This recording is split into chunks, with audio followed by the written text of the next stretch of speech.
equipamento para esses trabalhos que você faz, assim, faz a diferença o equipamento? Faz a diferença. Hoje, Esse é o polêmica, não, sempre faz a diferença. Acho que a escolha do equipamento para cada tipo de job, assim, para cada trabalho que você vai fazer, tem que ser levado em consideração. Aqui a gente está com as EOS misturado com um outro formato. Eles servem para isso.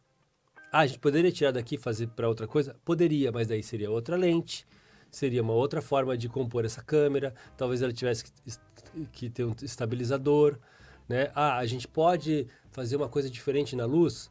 Pode. Por que essa luz é assim? Porque ela tem uma renderização de cor diferente de uma halogênio. Então, o equipamento faz toda a diferença. Mas eu acho que é a função que o equipamento exerce que a gente tem que levar em consideração. Então, o que eu vou fazer com esse equipamento? Para que ele me serve agora? Para isso. Mas amanhã ele pode me servir para outra coisa. E eu posso usar o mesmo equipamento para uma outra coisa. Uhum.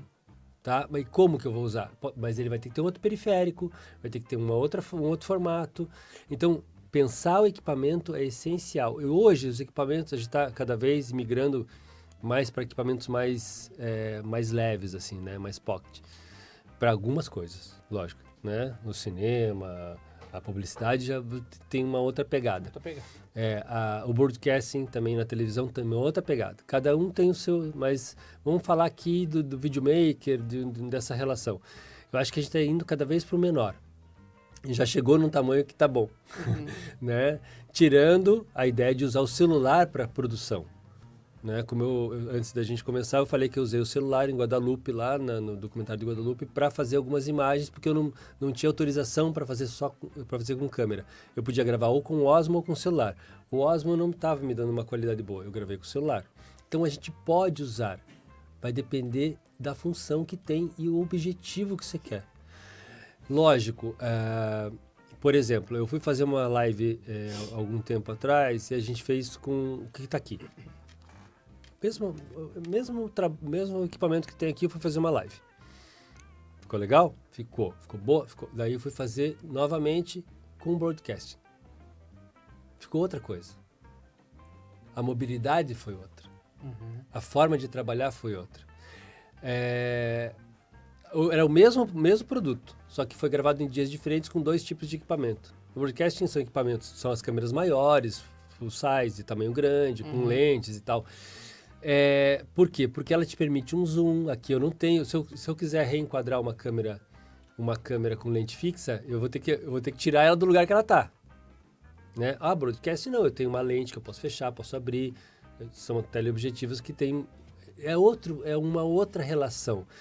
Mas eu acho que a gente precisa sempre saber por que a gente está fazendo.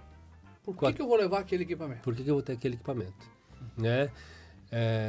Nesse caso que a gente foi lá para fazer esse documentário, eu já sabia que eu não poderia usar um equipamento dentro do santuário, que eu teria que ter equipamento pequeno. Uhum.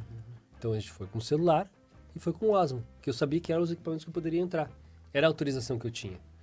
E nós fomos lá, falamos com a comunicação e era aquilo. Então eu já fui direcionado para isso. Lógico que poderia ser diferente, talvez, se a gente tivesse outros tipos de autorização, ok. Mas isso aí, é a função. Para que eu vou usar? O que eu vou fazer com isso daí? Mas muda muito, sim. A gente tem uma mudança muito grande, dependendo do equipamento, dependendo do material. E é importante a gente saber a função de cada um. Né? O áudio, por exemplo. A infinidade de equipamento é muito grande. Som direto. Né? Eu já fiz materiais sem som direto. Já fiz com som direto. A comodidade de ter um profissional do som direto é muito grande. Você não tem que se preocupar em colocar um fone de ouvido para saber se está bom. Você tá o cara ali, você só tá legal o som? Tá. Eu confio no profissional. Eu confio. Às vezes os caras que trabalham comigo falam assim, olha, vem aqui ver. Eu falo, tá bom para você? Tá. Eu confio em você, nem vou ver. Você está dizendo que tá bom? Tá bom. Sim. Né? Então, ter as pessoas e ter os equipamentos é importante. E eu acho que, além do equipamento, são os profissionais. A gente falou você me perguntou do equipamento, mas eu acho que o equipamento e o profissional é importante. É importante ter as pessoas certas no lugar certo. Né? O som direto faz falta, um fotógrafo faz falta, um diretor de fotografia, no caso, um iluminador, um assistente de iluminação. Às vezes a gente vai para um set e se não tiver essa pessoa, alguém vai ter que se desdobrar. Alguém vai ter que fazer Vai ter que período duplo, né? Por exemplo, você não tem um cara do som direto lá. Daí você, tem que fazer a vara de boom. Tem profissional que não sabe como usar a vara de boom.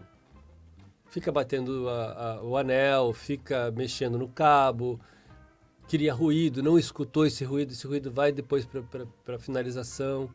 Então a gente precisa também ter o profissional certo no lugar certo, não é só o equipamento. Né? E eu acho que isso é fundamental, assim, a gente ter as peças-chave para tudo. Assim. Não dá para. E mesmo. E você está falando com uma pessoa que eu sei fazer várias funções. Então eu sei que eu viajo sozinho. E às vezes até alguns profissionais falam para mim assim, por que ir sozinho, cara? Você é louco. Mas é porque aconteceu isso, é porque pediram que fosse assim e eu atendo o cliente, ok? Gostaria de ter mais gente, gostaria de ter uma equipe completa, mas às vezes o dinheiro não paga. Então tem que ser sozinho, ok? E hoje a gente pode ir sozinho. Não é a melhor condição? Não. Mas a gente pode fazer um material. Um profissional faz 2, 3 câmeras para uma entrevista. Por que não?